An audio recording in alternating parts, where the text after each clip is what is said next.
상식이 통한다라는 그런 말이 있습니다. 우리가 이 땅을 살아갈 때요, 이 상식이라는 것이 얼마나 중요한 일입니까?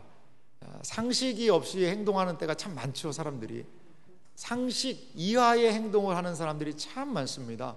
우리 사회가 이 상식이라는 건 건전한 판단력이죠. 상식 정도의 수준으로만 생각을 해도 이 사회가 많은 부분에서 분쟁이 사라지지 않을까, 이런 생각을 한번 해봅니다. 독일의 대문호 괴테라는 사람이 있죠. 그 사람은 그래서 이런 얘기를 했습니다. 상식이 뭐냐? 상식은 인류의 수호신이라는 겁니다. 사람들이 늘 상식 밖의 행동을 하기 때문에 문제가 발생하는데, 상식은 무엇이냐? 우리 인류를 지키는 수호신과 같은 역할을 하는 것이 상식이다. 상식을 지켜야 이 사회가 온전해질 수 있다는 것이죠. 우리는요, 이 땅을 살아갈 때 많은 문제들을 만나게 됩니다.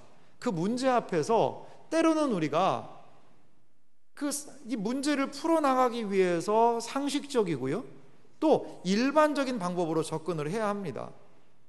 그리고요, 상식적으로 할 때 해결되는 일들이 상당히 많다라는 것을 우리는 확인할 수 있죠. 하지만요, 상식적이고 일반적인 상황을 능가하는 그러한 결단이 필요할 때도 있더라는 거죠. 오늘 성경을 통하여서 이 세 여인이 나오지 않습니까? 나오미와 오르바와 룻이라는 이 여인들의 모습을 통하여서 과연 무엇을 어떻게 붙잡아야 되고, 결정과 선택의 시간에 어떻게 반응하는 것이 과연 옳은 것인가를 오늘 말씀을 통하여 함께 살펴보는 은혜가 모두에게 있기를 소망합니다. 오늘 성경을 보니까요, 모압에서 다시 유대로 돌아가는 이 나오미의 모습을 볼 수 있습니다. 나오미는 어떤 여인이었습니까? 유대 베들레헴에 살고 있던 사람이었습니다. 그런데 나오미가 그 가정이 모압이라는 땅에 가서 살았었지요. 10년 만에 남편을 잃고 두 아들을 잃었습니다.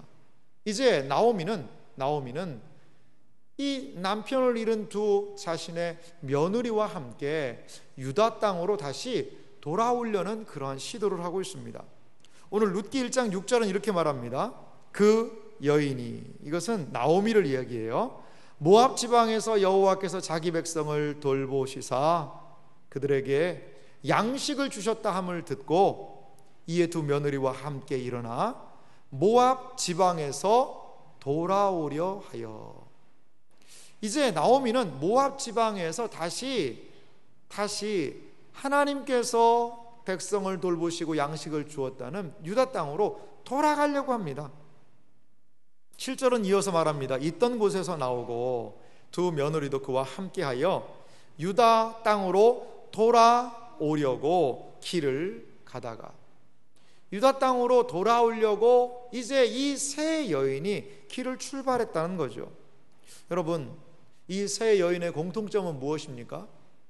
셋 다 남편을 잃었다라는 거죠. 이들의 귀향길은 슬프고 힘든 길이었을 것입니다. 하지만 나오미는 하나님의 돌보심과 양식이 있는 그 땅을 향하여서 가겠다는 결심을 합니다. 그런데 나오미에게 아마 고민이 생겼던 것 같아요. 그 고민은 무엇입니까? 아직 젊은 모압 출신 두 며느리가 과연 남편 없이 유다 땅에서 잘 살 수 있을까? 그것에 대한 고민이 이 나오미에게 있었던 것 같아요. 그래서 나오미는 결심합니다. 무엇을요? 이 며느리에게 강권하기로, 이 며느리들을 그냥 그 모압 땅에 머물게 해야 되겠다라고 결심을 합니다. 그래서 자신의 진심을 담아 자신의 며느리에게 이야기하는 장면이 등장을 합니다. 이 나오미의 강권은요, 한 세 가지 측면으로 우리가 생각해 볼 수 있어요. 먼저 나오미는 이렇게 권면하는데요, 어머니의 집으로 돌아가라는 겁니다. 룻기 1장 8절 말씀 보니까요, 나오미가 두 며느리에게 이르되 너희는 각기 너희 어머니의 집으로 돌아가라. 너희가 죽은 자들과 나를 선대한 것 같이 여호와께서 너희를 선대하시기를 원하며. 이 나오미는요, 자신의 며느리들에게 어머니의 집으로 돌아가라는 거죠.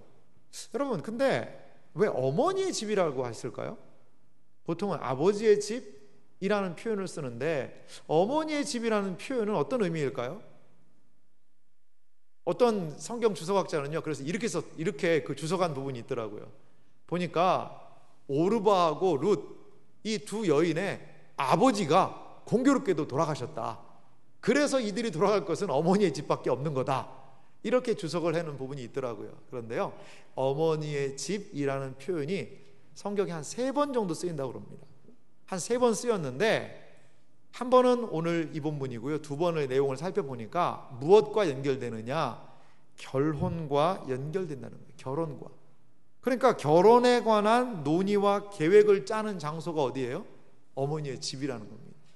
어머니의 집이라는 것은 단순하게 그냥 가정의 의미보다 거기 가서 결혼 계획을 좀 짜서 뭐 하라는 거죠?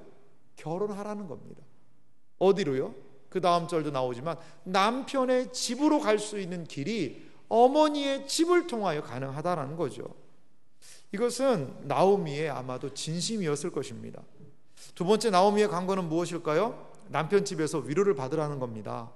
오늘 룻기 1장 9절은 이어서 말하는데요, 여호와께서 너희에게 허락하사 각기 남편의 집에서 위로를 받게 하시기를 원하노라 하고 그들에게 입을 맞추며 그들이 소리를 높여 울며. 각기 남편 집에서 위로를 받았으면 좋겠다. 여러분, 여기에 등장하는 위로라는 단어의 뜻은요, 안식이란 뜻이 있어요. 안식. 이 위로라는 것은, 안식이란 뜻은 쉬다라는 뜻이 있죠. 쉼이라는 그 뜻이 있습니다. 남편의 집에서 쉰다, 어떤 의미가 있을까요? 그것은 남편이 있고 또 그 사이에 자녀를 낳고 그 평안한 가정 속에 거하는 삶, 그것을 여기에서 이야기하고 있다는 거죠. 다시 남편 만나 가정 이루고 평안을 누렸으면 좋겠다. 이것이 시어머니 나오미의 그러한 생각이었습니다. 그래서 이 며느리들을 강권해서 다시 돌아가라고 이야기하는 거죠. 이렇게 나오미가요, 자신의 두 며느리에게 말하고 있는 것은요, 그 내용을 가만히 살펴보면 이 며느리가 시어머니에게 보여야 되는 그런 의무가 있습니다. 그리고 헌신이 있죠. 거기에서부터 이 두 오르바와 룻을요, 해방시켜주고 자유를 주겠다는 겁니다. 나에 대한 의무는 이제 더 이상 지키지 않아도 된다. 이제 너희에게 자유를 주니까 너희가 가서 새롭게 결혼하여 행복한 삶을 살거라 라고 나오미가 지금 이야기하고 있는 것입니다. 나오미의 말에 보인 이 두 며느리의 반응은 무엇입니까? 룻기 1장 9절과 10절을 보면은요, 9절 뒷부분 보니까 이 말을 들은 그들이 소리를 높여 울며 10절은 말합니다. 나오미에게 이르되 아니니이다. 우리는 어머니와 함께 어머니의 백성에게로 돌아가겠나이다. 이게 아니니이다 라고 이야기하고 있는데요, 절대로 안 된다는 겁니다. 그럴 수 없다는 겁니다. 강한 부정이 이 두 며느리의 입에서 나오고 있습니다. 어머니와 함께 어머니의 백성으로 우리도 같이 가겠습니다 라고 지금 이 두 며느리는 이야기하고 있는 상황입니다. 그러자 나오미는요, 더 강하게 권면하고 있는데요, 이렇게 권면하는 것을 볼 수가 있어요. 나오미의 권면은 이 여호와의 손이 나를 쳤다라고 이야기하면서 그 내면적인 한 가지의 이유를 더 덧붙이고 있습니다. 오늘 룻기 1장 13절은 말하는데요, 우리 같이 읽어볼까요? 함께 읽겠습니다. 너희가 어찌 그들이 자라기를 기다리겠으며 어찌 남편 없이 지내겠다고 결심하겠느냐? 내 딸들아, 그렇지 아니하니라. 여호와의 손이 나를 치셨으므로 나는 너희로 말미암아 더욱 마음이 아프도다 하매. 이게 무슨 말씀입니까? 너희가 어찌 그들이 자라기를 기다리겠으며, 이거는 뭐냐면 나오미가요, 이루어질 수 없는 한 상황을 가정합니다. 그 가정은 뭐냐면, 자 며느리들아, 내가 오늘 밤에 아이가 생긴다고 하자. 그 아이를 낳아서 길러서 너희들에게 남편으로 내가 준다고 한다면 너희가 어떻게 그걸 기다리겠냐는 거죠. 이 고대 사회의 방식은 이런 방식이 있었어요. 형이 후사가 없이 죽어요. 형수가 혼자 남지 않습니까? 그러면요, 그 동생이 이 형의 대가 끊어지기 때문에 형수 사이에서 자녀를 낳고 그거를 형의 아들로 올려주는 그런 제도가 있었습니다. 그런 제도가 있었어요. 그래서 후사가 끊어지지 않는 그러한 일들이 이어질 수 있도록, 후사가 끊어지지 않도록 하는 것이 그 땅의 배려였다는 거죠. 그런데 지금 나오미가 내가 나이가 많고 지금 그 자녀를 만약에 임신을 했다고 하자. 근데 언제 그 자녀가 태어나서 기다리겠느냐? 이들에게는 희망이 없다라는 거죠. 너희들을 만족시켜줄 수 있는 능력과 힘이 나에게는 없다라고 지금 나오미는 말하고 있는 것이라는 거죠. 여러분, 고대 사회에서요, 남편 없이 지내겠다 그런 표현이 있는데, 남편이 없다라는 것은요, 남편 없는 여인의 삶에 대해서 너무나도 고대 사회는 힘든 것이라고 이야기를 해요. 이스라엘에 가장 불쌍한 세 계층이 있었어요. 누구냐면 고아와 과부와 나그네였어요. 가장 그 사회에서 힘든 계층의 세 부류를 고아와 나그네와 과부라고 이야기하는 사회였습니다. 지금부터 3000년 전의 삶을 좀 우리가 생상을 해야 됩니다. 지금 분위기가 아니거든요. 남편이 없다라는 것은 나를 보호해 줄 사람이 없다는 겁니다. 남편은 죽었지만 아들이 있다 그러면요, 사실 아들이 어머니의 보호자가 되기도 합니다. 그런데 지금 이 상황은 어떻습니까? 남편도 없어요. 그리고 누구도 없어요. 아들도 없어요. 이러한 매우 어려운 상황. 그래서 남편 없고 아들 없는 그 여인들의 삶은 구걸하는 삶, 구걸에서 끼니를 연명하든지 아니면은 창기의 삶을 살아서 그 목숨을 연명하던 것이 그 시대의 지금 분위기였다는 거죠. 이렇게 오르바와 룻은요, 다시 결혼하는 것 외에는 희망을 발견할 수가 없었다는 겁니다. 나오미가 며느리들을 돌려보내는 더 깊은 차원을 본문이 하나 더 이야기를 해요. 이건 현실적으로 남편 없이 사는 것에 대한 어려운 삶을 이야기하면서, 또 하나는 여호와의 손이 나를 치셨다라는 표현이 있습니다. 여호와의 손이. 여호와의 손이라는 말은요, 긍정적으로도 쓰였지만 부정적으로도 쓰인 말이었어요. 여호와의 손이 긍정적으로 쓰일 때 자기 백성을 돌보시는 구원의 손길, 그것이 여호와의 손이었습니다. 또 권능을 베푸는 그 손, 그것이 바로 여호와의 손이었죠. 부정적으로 쓰일 때는요, 재앙을 임하게 하는 도구가 바로 여호와의 손이라는 의미였다는 거죠. 지금 나오미는 어떻습니까? 여호와의 손에 의해서 재앙을 내가 당하고 있다는 거죠. 나오미가 당하는 고난은 단순한 고난이 아니라 여호와의 손에 의한 고난이라는 거죠. 그러면서 나오미는 13절 마지막 부분에 보니까요, 나는 너희로 말미암아 더욱 마음이 아프도다, 이렇게 이야기를 합니다. 나는 너희로 말미암아라고도 이야기하지만 다른 성경 해석을 보니까 나는 너희 보다로도 해석하더라고요. 며느리보다 내 더욱 마음이 아프다, 원어는 쓰다라는 표현이에요. 내 마음이 더 쓰다는 거예요. 너희보다 더 쓰다는 거죠. 왜 그렇습니까? 나오미, 사실 오르바와 룻도 남편을 잃은 큰 슬픔이 있어요. 그런데 나오미가 생각할 때 자신의 남편 잃고 아들 둘 잃은 자신의 모습은, 그 재앙은 여호와의 손 때문이라는 거죠. 그렇기 때문에 여호와의 손이 내리는 이 재앙을 나 혼자 감당하겠다는 거예요. 너희들은 이제 돌아가라는 거죠. 사실 나오미의 모습은요, 두 며느리의 장래에 대해서 깊이 고민하고 생각하는 그런 어머니의 모습이라는 거죠. 여호와의 손이 나오미를 치셨다라고 고백하는 겁니다. 그런데요, 더 놀라운 사실이 있어요. 여호와의 손이 나오미를 치셨다라고 그러면 나오미는 어떻게 해야 될까요? 여호와의 손에서 더 멀리 벗어나야 되겠죠.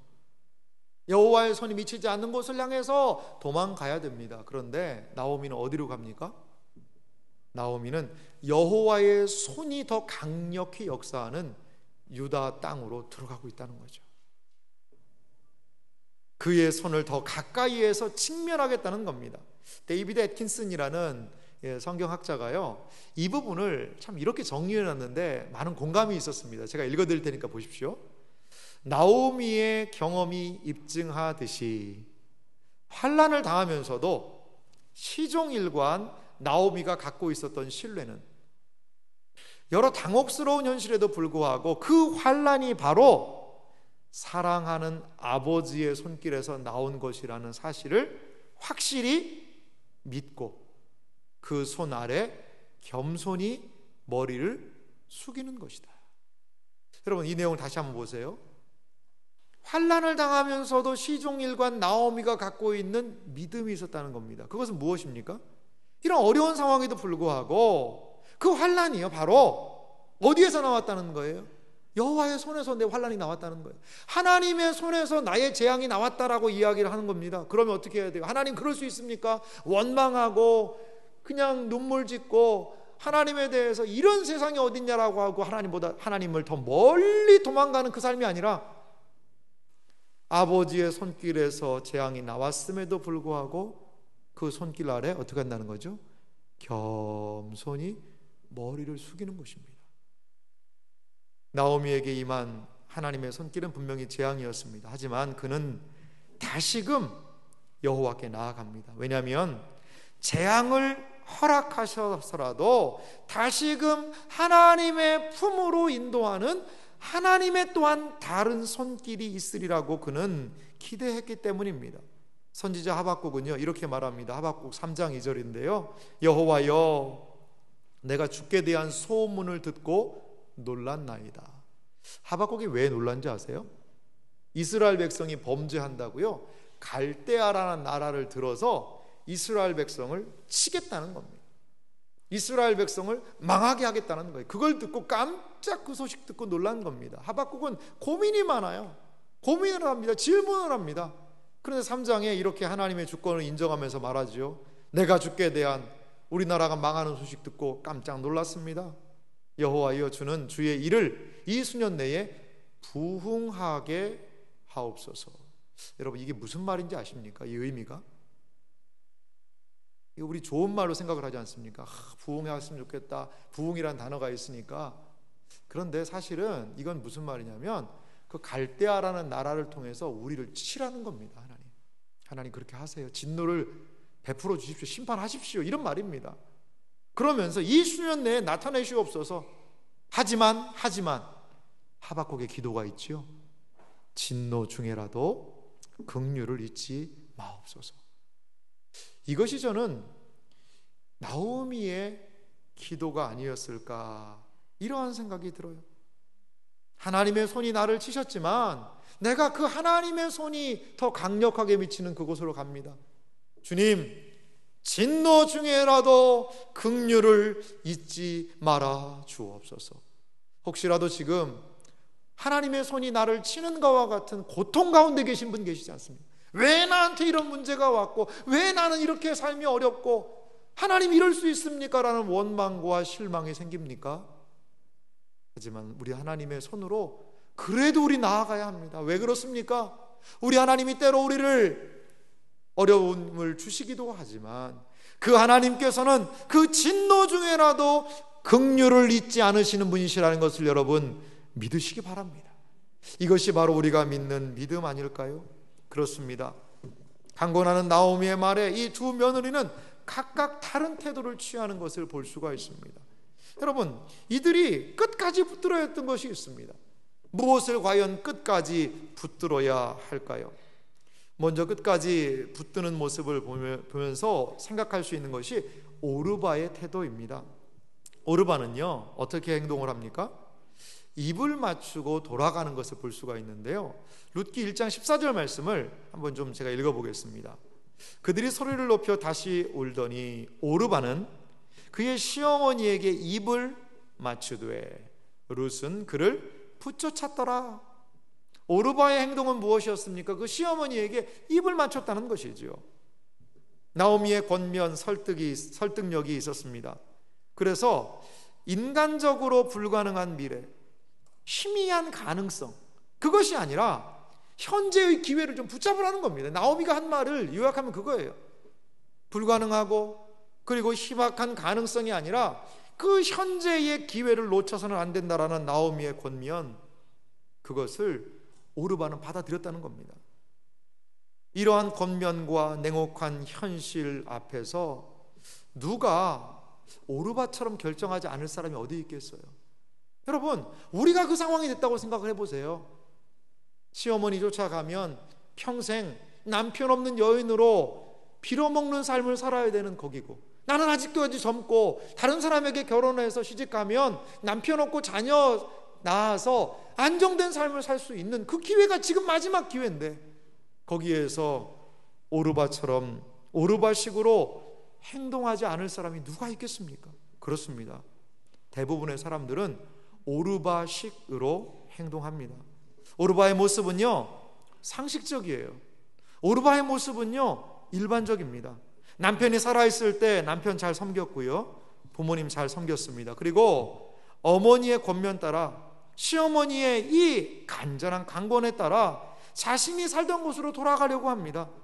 어떤 의미에서 이 나오미의 방향하고요, 잘 보십시오, 나오미가 가는 방향하고 오르바의 방향이 같아요.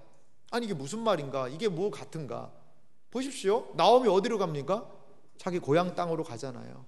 자기가 원래 있던 그 자리로 돌아가는 겁니다. 그게 나오미의 삶 아닌가요? 오르바는 어떻습니까? 오르바도 똑같아요. 오르바도 나오미처럼 자기 고향으로 가는 길을 선택한 것이죠.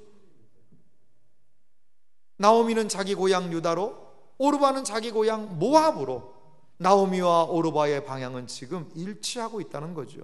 오르바는 정상적인 사회인으로 자신의 삶을 책임지는 상식적인 행동을 지금 여기에서 보이고 있습니다. 오르바의 행동이 상식적이며 예상 가능한 행동을 지금 이 오르바라는 첫 번째 며느리는 보이고 있는 겁니다. 이러한 오르바의 행동에 대해서요, 성경은 그거 왜 그렇게 갔냐, 잘못됐다, 그래서는 안 된다라는 말이 없습니다. 성경이 주목하는 것은 무엇입니까? 오르바의 행동이 잘못됐다라고 이야기하는 것이 아니라 성경이 주목하고 있는 것은요, 룻의 행동이에요. 룻의 행동은요, 상식을 초월하고 있다는 겁니다. 예상할 수 없는 행동이 룻에게서 지금 일어나고 있다는 거지요. 끝까지 붙들어야 될 것을 우리는 룻을 통하여서 좀 볼 수가 있는데요, 룻은요, 부처춤으로 끝까지 함께하고 있는 모습을 살펴볼 수 있습니다. 룻의 행동은요, 일반적인 상식을요 뛰어넘는 그러한 행동이라는 거죠. 나오미의 권면 속에 두 며느리는요 스스로 선택을 합니다. 오르바도 선택하고 룻도 선택합니다. 나오미가 자기 며느리라고 너는 애야, 아가야, 너는 이렇게 하고 너는 이렇게 해라 라고 이야기하지 않아요. 선택권을 주는 거죠. 그들의 삶을 존중합니다. 그래서 오르바는 지극히 상식적인 관점에서 스스로 감당할 수 있는 삶, 상식적이고 스스로 감당할 수 있는 삶을 지금 선택한 것입니다. 그 선택의 동기는 무엇입니까? 무엇이 나에게 좀 이익이 될 것인가? 무엇이 과연 합리적인 선택일까를 오르바는 생각했습니다. 룻도 스스로 선택을 합니다. 하지만요, 오르바의 선택과 달리 룻의 선택은 비상식적입니다. 그리고 스스로 감당할 수 없는 그러한 선택을 합니다. 선택의 동기는 무엇입니까? 그것은 긍휼이었다는 거죠. 일반적인 삶의 오르바는 룻이 얼마나 놀라운 행동을 했는지를 보여주는 겁니다. 오르바 며느리는 잘못됐고 나쁘다라고 성경은 이야기하지 않습니다. 오르바도 잘 섬겼고 일반적이고 상식적이라는 거죠. 성경이 더 이야기하고 싶은 것은요, 룻이에요. 룻은 일반적인 행동을 했지만 룻은 일반적인 행동을 넘어서는 행동을 하고 있다고 오늘 본문이 이야기를 하고 있습니다. 그래서 이러한 오르바와 같은 인물을요, 대조적인 인물이라고 이야기해요. 대조적인 인물이에요. 그렇습니다. 룻의 행동은 얼마나 가치 있는 행동일까요? 얼마나 자신의 이익을 포기한 행동입니까? 오르바는 상식적인 인물로, 룻은 상식을 초월한 충성의 여인으로 오늘 성경은 소개하고 있습니다. 그런데 우리가 알지만 이 시대가 어떤 시대라는 거죠? 지금 시대 아니잖아요. 지금 이 나오미와 룻, 오르바가 있는 이 시대를 성경은 사사시대라고 합니다. 사사기 21장 25절은 이렇게 말합니다. 그때에 이스라엘에 왕이 없으므로 사람이 각기 자기의 소견에 오른 대로 행하였더라. 각자가 자기 마음대로 살아가는 그 시대였습니다. 왕이 없는 그러한 삶을 살아가는, 각자의 소견의 삶을 살아가는 그 시대 속에 오르바의 이 룻의 모습은요, 이 상식을 능가하는 룻의 모습은 그 시대 사람들을, 그 이방 여인, 모압 여인 룻의 모습은 자기 마음대로 살아가고 있는 이스라엘 백성들에게 상당히 부끄러움을 줬을 것 같아요. 자기 소견에 오른 대로 살아가는 사람들의 한복판에서 룻은 자기의 소견을 희생하고 붙들어야 하는 가치가 무엇인지를 보여주고 있더라는 겁니다. 오늘 룻에게 사용한 단어가 있죠. 붙쫓았더라 라는 단어가 맨 마지막 단어로 등장을 합니다. 이 붙쫓았더라 라는 단어가 히브리어로요, 다바크라는 단어가 쓰였습니다. 그런데 이건 주로 사실은 하나님하고 연결돼서 쓰는 단어예요. 하나님, 우리가 하나님을 붙쫓아서 나아갔다는 그런 표현이 있는데, 이 다바크라는 말을 인간하게 사용되면 어떤 뜻이냐면 애정과 충성을 가지고 누군가와 결속한다는 의미가 있습니다. 자, 늙은 시어머니를 향해 이 젊은 룻이 그를 붙쫓았다는 것은 시어머니와 애정, 충성을 가지고 그와 하나가 되겠다는 거예요. 근데 그 시어머니가 줄 수 있는 것은 무엇입니까? 아무것도 없다는 거죠. 아무것도 없다는 거죠. 룻은 자신도 텅 빈 삶이었어요. 하지만 지금 나오미의 텅 빈 삶과 함께하고 있습니다. 누군가의 삶에 조금이라도 채움을 주기 위해서는 상식적이고 일반적인 그 상황을 능가해야 누군가의 텅 빈 삶을 조금이라도 채워줄 수 있는 것 아닐까요? 대책 없죠. 어떻게 하려고? 무엇을 먹고 어떻게 살려고? 앞길이 캄캄한데 어떻게 살려고? 그런데요, 놀라운 것은 룻의 이 행동을 하나님이 보셨다는 거죠. 그리고 하나님께서 놀랍게 이 행동을 사용하고 계시다는 것이 룻기의 내용입니다. 일반적인 상식을 넘어서는 룻의 충성에 하나님은 신실함으로 반응하셨습니다. 룻의 신실함은 하나님의 역사를 경험하는 과정이 될 수 있었다는 거죠. 끝까지 붙여찼던 룻의 삶에 하나님은 은밀하게 개입하십니다. 룻기 2장 8절 말씀 보니까 이런 부분이 있는데요, 같이 한번 읽어볼까요? 함께 읽습니다. 보아스가 룻에게 이르되 내 딸아 들으라. 이삭을 주우러 다른 밭으로 가지 말며 여기서 떠나지 말고 나의 소녀들과 함께 있으라. 아멘. 이것은 보아스가 룻에게 호의를 베푸는 그런 장면이 2장에 등장하는데요, 거기에 나의 소녀들과 함께 있으라 라는 그 단어가 뭐냐면 다바크라는 단어가 똑같이 쓰였습니다. 시어머니를 붙쫓았다라는 그 단어, 다바크라는 단어가 그 보아스가 호의를 베풀고 양식을 얻을 수 있는, 보호를 해줄 수 있는 나의 소녀들과 함께 있으라, 거기도 똑같은 다바크라는 단어가 쓰였다는 거죠.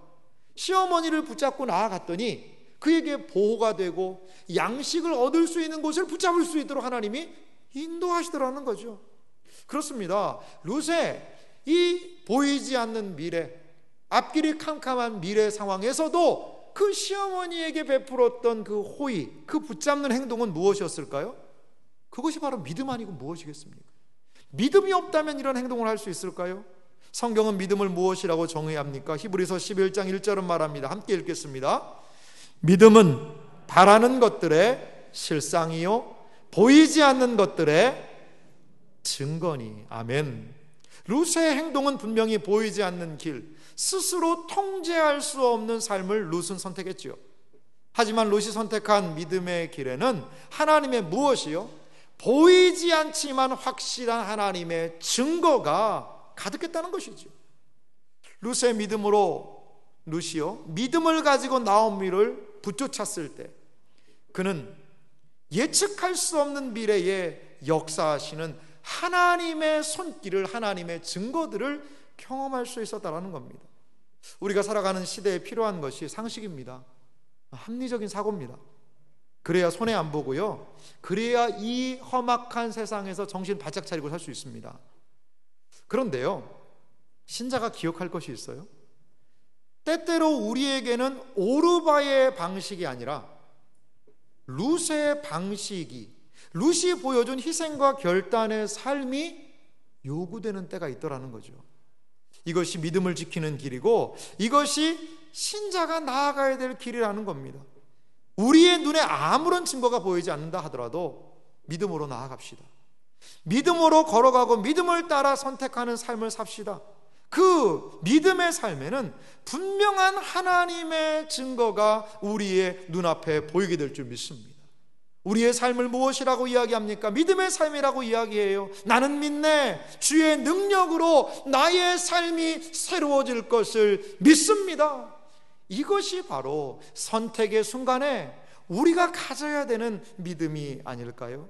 사랑하는 성도 여러분, 누가 은혜를 누리는 사람입니까? 누가 하나님의 은혜를 누리는 사람일까요? 누가 하나님의 역사하심을 정말로 바라보는 사람일까요? 끝까지 하나님을 붙들고 따라가는 사람이 바로 하나님의 믿음과 은혜의 역사를 경험하게 될 줄 믿습니다. 때로 하나님은 우리의 상식과 일반적인 상황을 넘어서는 일들을 때로 우리에게 요구하실 때가 있어요. 일반적이고 상식적인 일을 넘어서기 위해서 무엇이 필요합니까? 우리에게 믿음이 필요합니다. 이 땅을 살아가는 주의 백성들에게 이 시대가 요구하는 것, 그것은 바로 믿음의 삶인 줄 믿습니다. 우리가 이 세상을 살아갈 때 믿음 안에서 끝까지 주님을 부여잡고 믿음의 삶으로, 믿음의 결단으로 나아가는 복된 생애와 삶이 되시기를 주님의 이름으로 축원합니다.